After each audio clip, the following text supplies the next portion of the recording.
రాష్ట్ర జీడీపీ వృద్ధి రేటు చెందిందంటూ చంద్రబాబు ప్రభుత్వం చెప్పడం వల్ల నష్టమే తప్ప లాభమేముందని ప్రతిపక్ష నేత జగన్ ప్రశ్నించారు.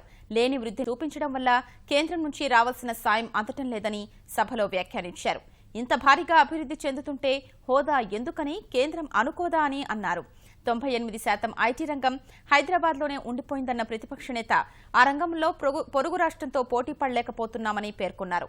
జగన్ వ్యాఖ్యలపై మంత్రులు పల్లె రఘునాథ్ రెడ్డి, యనమల రామకృష్ణుడు అభ్యంతరం తెలిపారు. వాస్తవాల్ని వక్రీకరించి మాట్లాడటం తగదని హితవు పలికారు.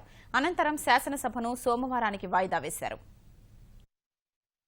రాష్ట్ర ప్రభుత్వం ఇలా అంకెలను ఎందుకు మార్చి చూపిస్తా ఉన్నది ఇక్కడ మౌలికమైన ప్రశ్న అధ్యక్ష. ఇలా తప్పుడు లెక్కలు చూపడం ద్వారా మనం కేంద్ర ప్రభుత్వానికి తప్పుడు సంకేతాలు ఇస్తున్నట్టే కదా అని అడుగుతా ఉన్నా నేను అధ్యక్ష. ఇంత భారీగా జిఎస్డిపి రేటు పెరగడం చూపిస్తూ, ఇంత భారీగా పారిశ్రామిక పెట్టుబడులు వచ్చినట్టుగా చూపిస్తూ, ఇంత భారీగా వ్యవసాయం వృద్ధి రేటు సాధిస్తా ఉన్నట్టు చూపిస్తూ, తాము రాష్ట్రానికి సాధిస్తున్నట్టుగా రాష్ట్రానికి తాము ఎలా ఈ మాదిరిగా చూపిస్తా ఉన్నప్పుడు కేంద్ర ప్రభుత్వమైనా కానీ ఏమనుకుంటుంది అధ్యక్ష?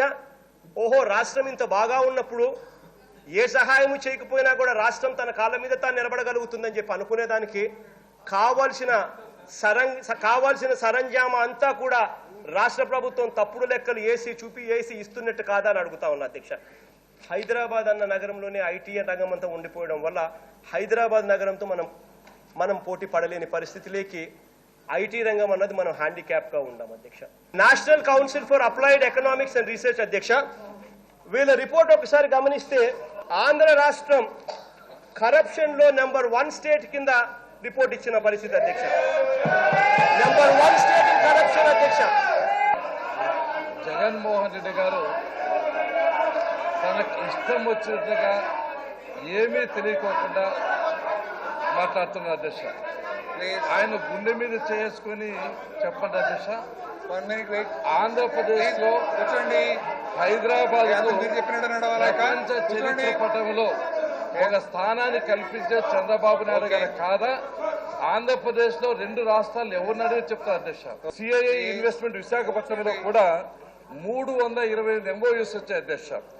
4,67,577 కోట్ల పెట్టుబడులు పెడతామని ముందుకు వచ్చారు. 9,58,896 మంది ఉద్యోగాలు ఇస్తాం ముందుకు వచ్చారు. ప్రజల్ని తప్పుదోవ పట్టించడానికి అభివృద్ధి జరిగితే అభివృద్ధి జరగలేదని చూపిస్తారు అధ్యక్ష. అదేవిధంగా స్వచ్ఛమైనటువంటి పాలన ప్రభుత్వం ఇస్తూ ఉంటే జరగలేదని చూపించడానికి ప్రయత్నం చేస్తున్నారు. మీకున్న అవగాహన చాలా తక్కువ వీటి మీద, మీకు అవగాహన లేదు.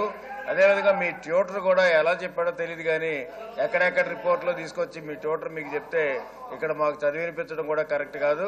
6.5% రెవెన్యూ గ్రోత్ రేట్ ఉంది అధ్యక్ష. అధ్యక్ష ఒక్కసారి 2-3 నిమిషాలు అధ్యక్ష, 2-3 నిమిషాలు అధ్యక్ష. అధ్యక్ష, Now the House is adjourned to meet కేంద్ర at 9 ప్రభుత్వానికి సంబంధించి on 13th March.